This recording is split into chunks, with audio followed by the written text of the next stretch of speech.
So I've now been here 20 years.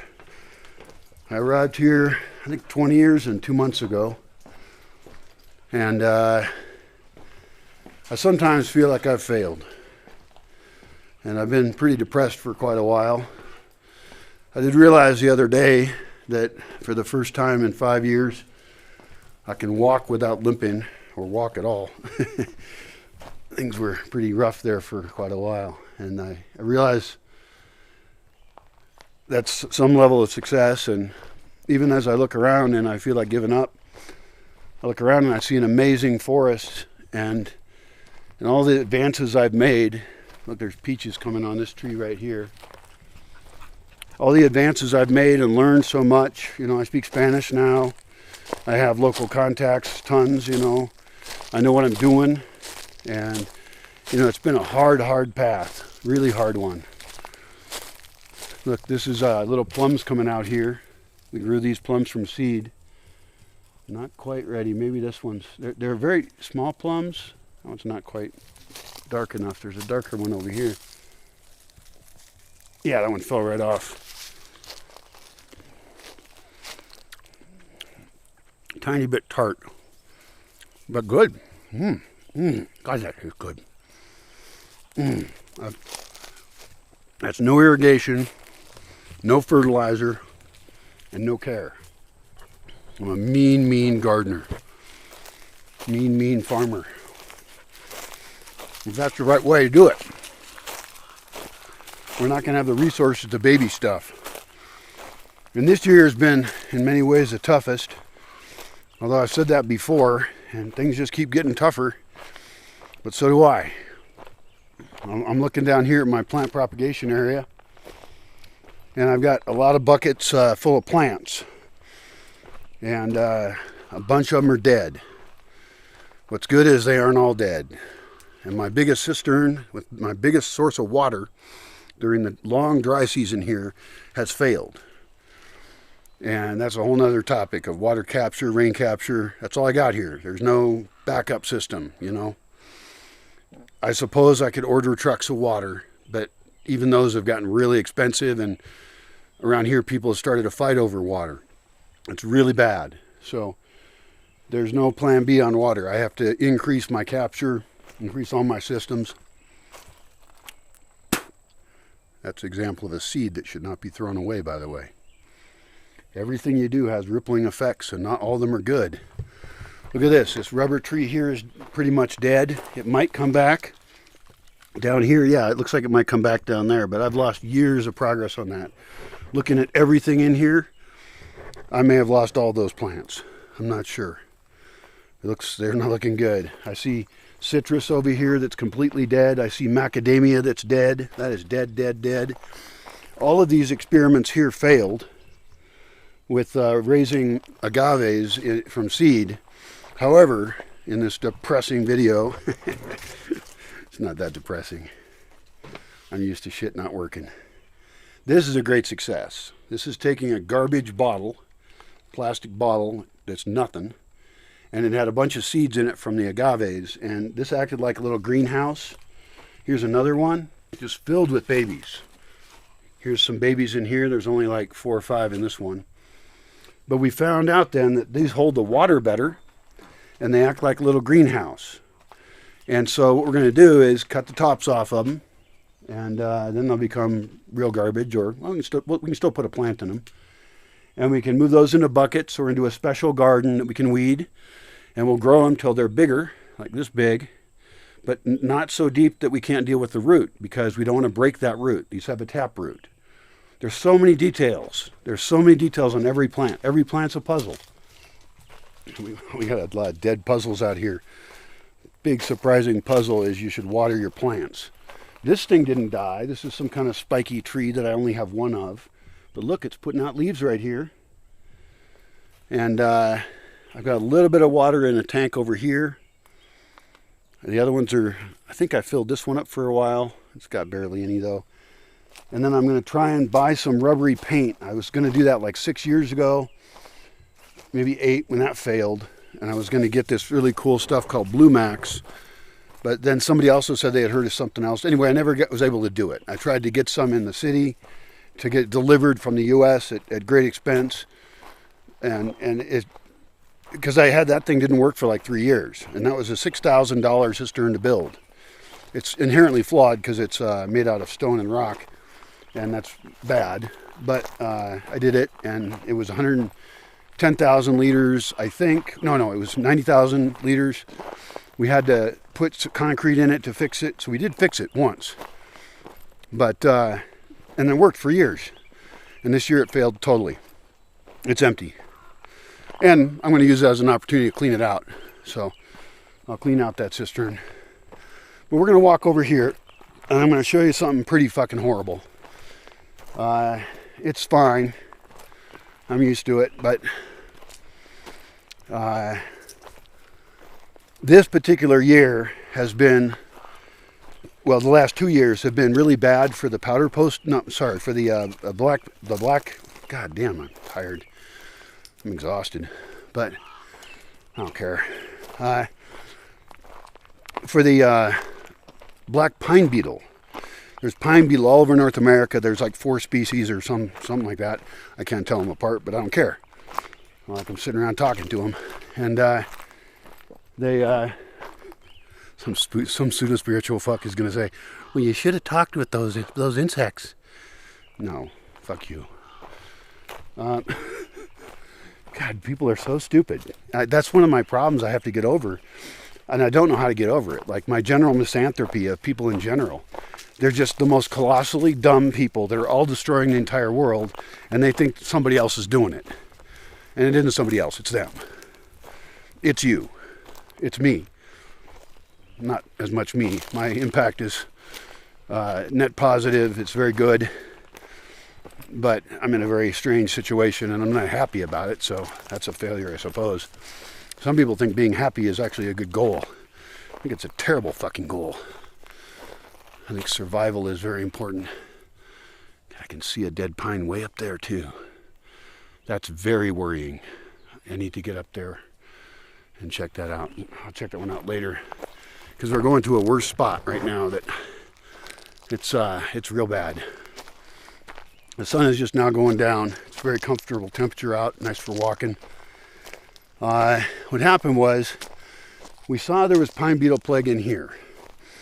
We cut out a bunch of the pine beetle infested trees. That's good. But there were thinner trees that weren't really, they didn't look like they had pine beetle plague, first of all. And they also didn't seem like they were worth cutting, because I really wanted them to grow longer. I wanted them to get bigger. And so, you know, and when we cut trees, I'm out here, you know, saying, well, let's cut this and not that. And I'm getting advice from people and stuff. So I know what I'm doing. In this case, I'm walking up here on a whole bunch of dead pines. You can see them up there catching the last bit of light. And there's just a whole bunch of thin, dead pines in there. And that's all pine beetle plague.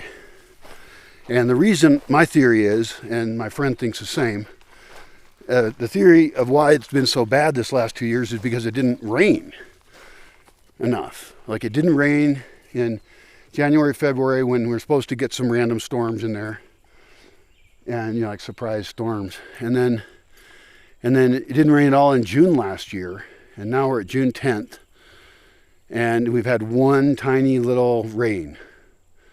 It was a wussy rain, and I really don't want to cut this big one over there, because that's going to repopulate with new pines. I'm not worried about the tree population in general. That's not. I used to worry a lot about stuff that now I don't, because I don't need to. So I'm not concerned. Well, I mean, I'd rather not lose that particular pine, or those either, actually. But like those might be infected right now, and it's a little bit hard to tell. And so, I mean, I'll go get advice from my friend. But you know, everywhere we cut pines has baby pines, so I don't have to worry about that. And it's not going to hurt anything. I just really didn't want to cut any of these. I like them where they are. They block the southern sun. You know, they give me a nice barrier between here and the road. There's a dirt road over there that goes down into town. 5 kilometers of dirt road. But I mean, it's okay. I mean, if we do cut these, the problem is they're not useful for making lumber. I can use them as what's called morillos. So I could use them as beams in a building. So if I was going to go to a building frenzy, which I have no financing for, so can't do it. If I leave them there, then I could leave them for 1 year and then cut them and use them. But when they fall, they are so dry they tend to crack. And so that's a difficult problem. And if I leave them any longer, then they'll be get by woodpeckers and they'll start to rot.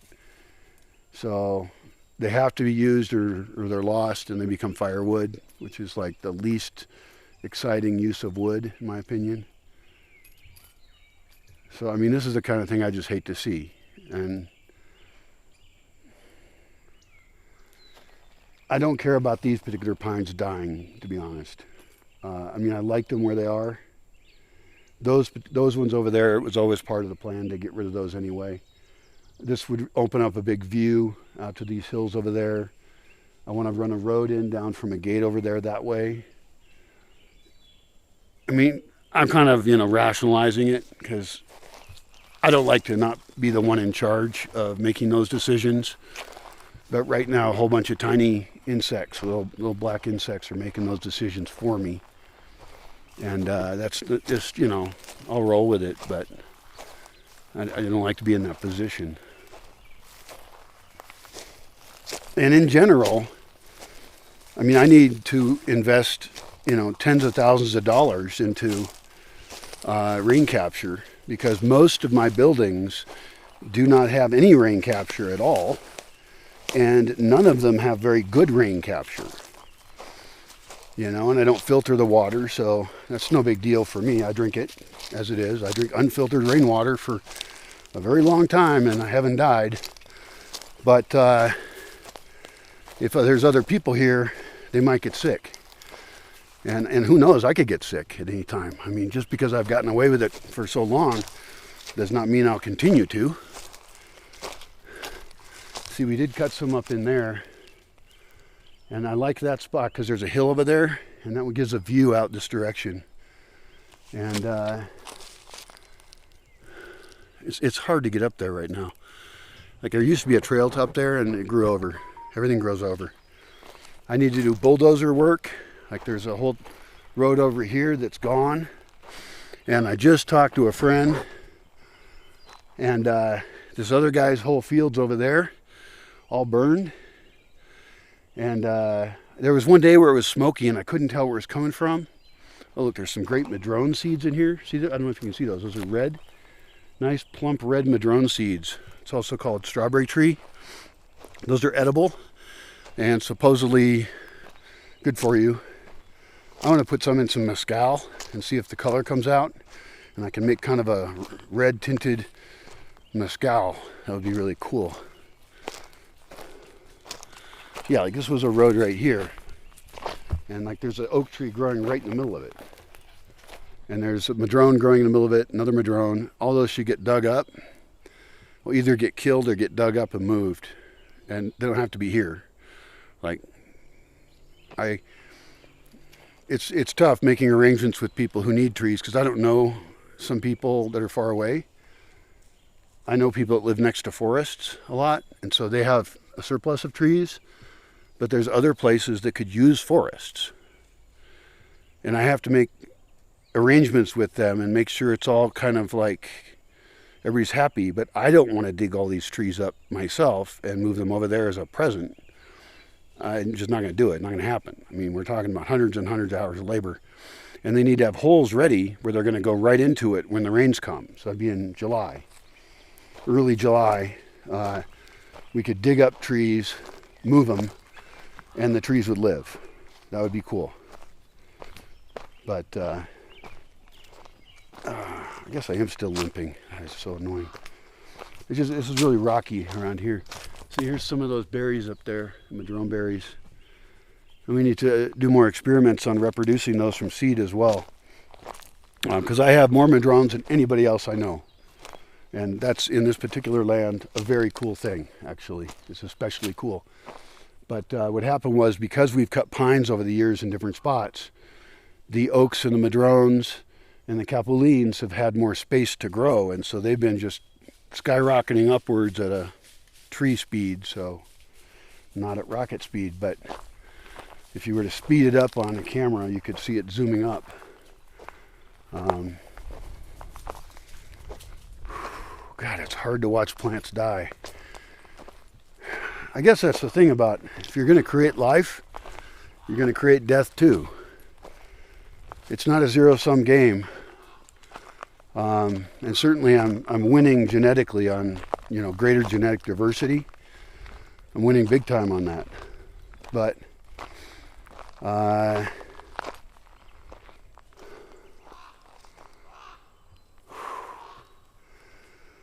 still have to look at some stuff die. I mean, I can see those dead trees from way over here. It doesn't matter. But I have to figure out, I have to, wake myself up. I have to animarme. And my friend's visit reminded me of that. He wants to continue this project. I need to fund him to do that. I don't have funds to do it, so he has no job. He hasn't had one for years with me now because I ran out of money. So there's the ravens there.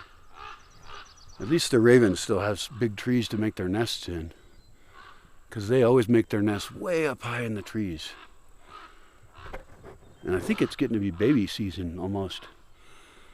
Sometime in July they'll have babies, probably lay some eggs in a nice nest. I don't know how they stay alive. There's gonna be like storms and lightning and stuff. I lose, I don't know, 4 to 10 trees a year to lightning. So it's surprising if you're anywhere near it. But I've got lots of successes mixed in here, and I guess I have to start communicating with people with resources and say, look, this is how we're going to do things if you want to be involved, and no more of this bullshit volunteer crap. Your first volunteer job is raise money, and then maybe you can come here. But no more free bullshit for rich people. Rich people are the most spoiled fucks in the world. Of course, those are the people I need to be talking to get funds from, so I should probably say that in a more polite way. Rich people are awesome. They are, and I'm rich in land. I mean, it's just hard.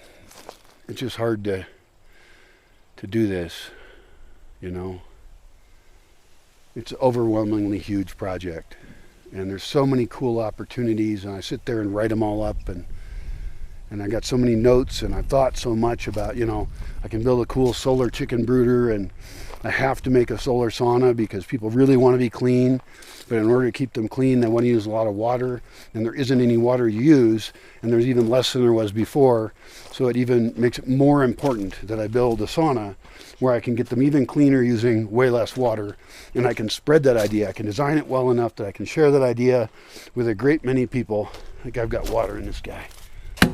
Oh yeah, I do. Let's put some water right in here. I'll do this for the birds. See that? Yeah, make some happy birds. I mean, that's another whole system I want to arrange, is so I've got 10 places with water all during the dry season, because I don't have that. And that's a system that, I mean, I could just make good videos, write it up. I could calculate how much rain capture roof space it takes to fill up how much tanks like this or bigger. I can go up to 10,000 liters with those. This is a tiny one, really. I got way bigger than this. That's full. That is great. I think the one I was filling with was over here. Yeah, it was. But then I didn't feel like standing around or something, or forgetting. I put a little bit of water in it. Now this is a kiwi. I gotta collect more kinds of kiwis. I only have one kind of kiwi. But I've got 4 kinds of figs. I've got 4 kinds of grapes. I'm afraid to go down there and look and see if they're still alive. I hope they are. I've got palms growing now that I didn't have before. It seems weird to have those here. I've got orchids in the trees. Those are native Laelia species orchid. Want to save those because people like to go pick the flowers for celebrations. And I don't like that because that is the sexual organ of the plant. And you are removing the sexual organ of a native plant that looks pretty. And it's just getting made extinct. So I need to make thousands of them to make up for that. And once I fill the forest with them, well, orchids are a special case where there's ways to do micropropagation and things. I mean, the thing is, they're not a big priority. Like vanilla orchids would be a bigger priority. I mean, if I could do vanilla orchids in microclimates here, that would be a sellable product, and that would be fantastic. God damn it. There's a pine tree over there that's looking pretty bad. God, I gotta walk down there and check that out. I'll do it right now. Oh. All right, see, there's a little bit of water for birds, but there should be 10 places with water for birds, like that. In fact, that should have a stick in it. The stick is so that if any lizards, hey, that's bird water, baby. Ah, fuck. And also, I need bird feeders that are above dog level. Although I do want to feed wildlife, and if some of these water spots are far out, and if the dogs are well watered close in, then they won't go drinking wildlife water, because I want to also, water wildlife. There's a lot of things out there that are very thirsty, and birds, as an example, I mean, I could increase the bird population radically if I could. Yeah, I am still walking funny. God damn it. I need physical therapy or something. This is doing well. Look at that flower. This is oleander. Not a very important plant to me, but I'll take what I can get. All the ground here is covered with holes of pocket gophers. There's a hole right there. All these little dirt mounds. And they actually, when they're thirsty, they'll eat the roots of a nice, tasty plant. Here's a citrus tree of some kind. And look how dry these leaves look. That is a pitiful looking tree. That is so sad. Here's my grapes. Oh, don't look at them. That one's okay. I don't want to look at those. This is painful. Okay, we're here to look at this pine tree over here. I see no evidence of pine beetle. It might be just everything's drying out. I mean, it might just be that it's just too damn dry. I mean, this gets into my whole notion of planting for climate change, is what happens if the climate changes such that in this area, all the pines die. And it's you have to see the future, which is difficult to see, but doable, that the trees that are here now might not be the ones that are here later. And so I should be planting a lot of drought-tolerant, useful trees, whatever will grow. And I have an entire book just on drought-tolerant trees. Or maybe it's on drought-tolerant plants. I haven't looked at it in years. But, and I did gather some seeds of some tree I don't know the name of in English. And huisontle. I think it's huisontle, yeah. But like down in here is a great example of like baby trees. This is all just baby trees in there. So that might not be a forest later, but these just need to survive and thrive long enough. I mean, these have done well, and they're babies. Well, I mean, these are probably 6 years old now. 7, 8, I don't know. The years, my brain's kind of a little fuzzy on things. Time is not my specialty. No, it's more than 6 years. No, that's like 10 years. Yeah. Yeah, especially the last 5 years have been really hard for me. Everything just got thrown for a loop. This thing is doing really, really well. That's really great. And this is going to have really cool flowers on it. So the birds and hummingbirds and bees and stuff like that will just love it. I don't know what kind of tree that is. But Once it flowers, somebody will tell me the local name for it. This avocado's doing fine. That's because we did it in a bucket and then we got it in the ground. Oh shit. Frida's making some unhappy whining. No, that's not Frida. It's a big dog made that noise. That was not another fucking rattlesnake. I had to kill a rattlesnake yesterday. Yeah, everything's running over there really fast. Frida, come here. God damn, I can't run that fast. Fuck. If I ever get money again, I think about getting like electric ATVs. Honda made these ATVs that are really cool. I mean, if I could actually get sponsors for this project and then have their products be in the videos, I mean, I can't walk that fast. I mean, I'm working on it, you know? I need to, like, get up to a jog. That would be very impressive. But having an electric ATV that I could actually review the whole property, because it's massive, like every day would be cool. 2 of them would be better, because then I can have somebody else here, and it'd be funner to go with somebody else. And that would also help maintain the roads so they don't grow over, because an unused road here does grow over. It doesn't do it real quick, but eventually it does grow over.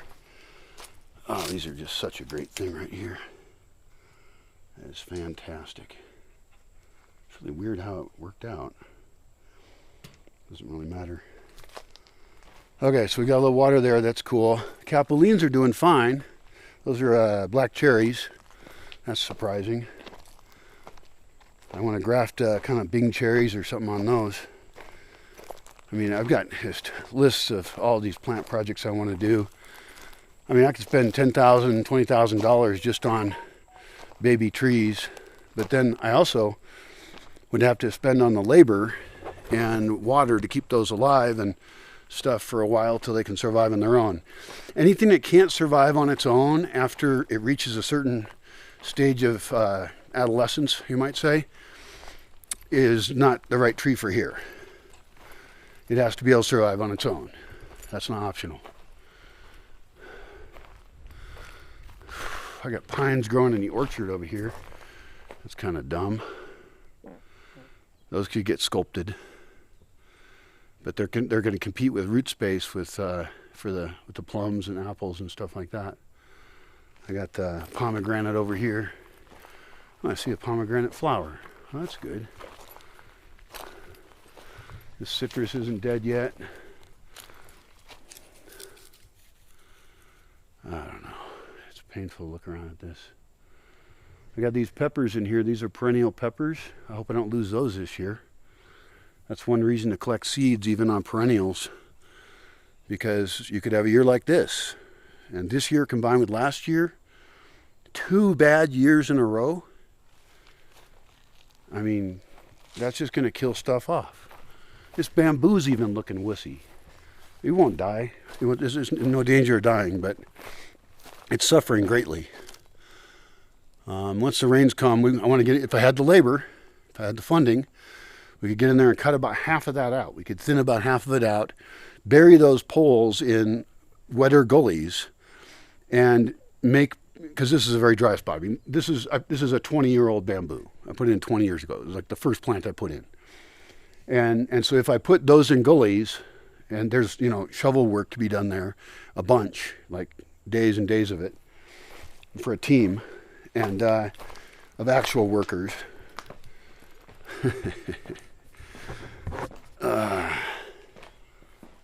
My dead rattlesnake's in this bucket over here. I gotta figure out what to do with that. Just gonna rot in there. Hi, dead rattlesnake. How are you? Dead. Doesn't talk much. That was kind of the scariest rattlesnake I've dealt with, actually.